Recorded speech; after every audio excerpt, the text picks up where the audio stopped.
Assalamualaikum warahmatullahi wabarakatuh. Halo teman-teman, perkenalkan saya Nafisa dari peserta pelatihan dasar CPNS Angkatan 3 Kementerian Agama di Balai Diklat Semarang tahun 2021. Pada video kali ini saya akan mereview materi pelatihan agenda 3, yakni soal kedudukan dan peran PNS dalam NKRI. Nah, di agenda 3 ini ada 3 pokok bahasan, teman-teman. Yang pertama yakni mengenai manajemen ASN, kemudian pelayanan publik, dan yang ketiga whole of government. Oke, kita akan lihat satu persatu. Yang pertama mengenai manajemen ASN. Nah, kalau kita berbicara soal manajemen ASN, pasti tidak akan jauh-jauh dari kedudukan, peran, hak, dan kewajiban serta kode etik ASN. Nah, kita lihat dulu yang pertama peran ASN.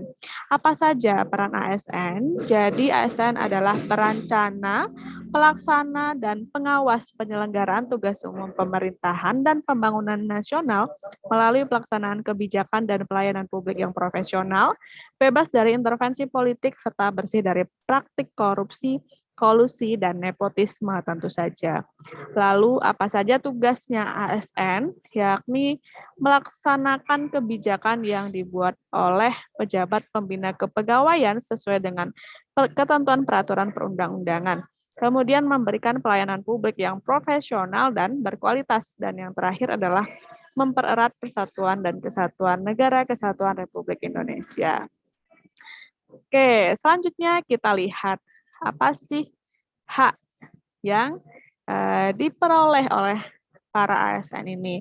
Tentu saja ada gaji, tunjangan, dan fasilitas, kemudian juga ada cuti, lalu ada jaminan pensiun dan jaminan hari tua, perlindungan, dan pengembangan kompetensi. Kalau misalnya ada hak, tentu saja ada kewajiban. Apa saja kewajiban? Yang pertama, setia dan taat pada Pancasila, UUD 45, NKRI, dan pemerintahan yang sah. Kemudian menjaga persatuan dan kesatuan bangsa, melaksanakan kebijakan yang dirumuskan pejabat pemerintah yang berwenang, menaati ketentuan peraturan perundang-undangan, melaksanakan tugas kedinasan dengan penuh pengabdian, kejujuran, kesadaran, dan tanggung jawab, menunjukkan integritas dan keteladanan dalam sikap, perilaku, ucapan, dan tindakan kepada setiap orang, baik di dalam maupun di luar kedinasan, serta harus menyimpan rahasia jabatan dan hanya dapat mengemukakan rahasia jabatan sesuai dengan ketentuan peraturan perundang-undangan. Oke, tadi kita ada singgung sedikit ya teman-teman soal kode etik. Apa sih sebenarnya fungsi kode etik ASN ini? Nah, yang pertama adalah sebagai pedoman ya. Jadi panduan birokrasi publik atau aparatur sipil negara dalam menjalankan tugas dan kewenangan agar tindakannya dinilai baik. Kemudian yang kedua sebagai standar penilaian sifat, perilaku, dan tindakan birokrasi publik atau aparatur sipil negara dalam menjalankan tugas dan kewenangannya. Kemudian etika birokrasi ini penting sebagai panduan norma bagi aparat birokrasi dalam menjalankan tugas pelayanan pada masyarakat dan menempatkan kepentingan publik di atas kepentingan pribadi, kelompok, dan organisasinya. Nah, sebenarnya untuk materi manajemen ASN masih ada lagi yang bisa kita eksplorasi, mungkin akan kita bahas di lain kesempatan. Sekarang kita lanjutkan dulu ke pokok bahasan soal pelayanan publik. Nah, apa sih sebenarnya pelayanan publik ini? Jadi pelayanan publik adalah kegiatan atau rangkaian kegiatan dalam rangka pemenuhan kebutuhan pelayanan sesuai dengan peraturan perundang-undangan bagi setiap warga negara dan penduduk atas barang, jasa, atau pelayanan administratif yang disediakan oleh penyelenggara pelayanan publik. Kemudian hakikat pelayanan publik itu apa saja? Tentu saja melayani masyarakat, baik sebagai kewajiban maupun sebagai kehormatan. Ini merupakan dasar terbentuknya masyarakat yang manusiawi. Kemudian pelayanan publik pada hakikatnya pemberian pelayanan prima kepada masyarakat yang merupakan kewajiban aparatur negara sebagai abdi masyarakat. Lalu pelayanan publik oleh instansi pemerintah bermotif sosial dan politik, yakni untuk menjalankan visi dan misi serta mencari dukungan suara. Kemudian pelayanan publik oleh swasta dapat bermotif sosial atau volunteer, tetapi lebih banyak bermotif ekonomi, yakni mencari keuntungan.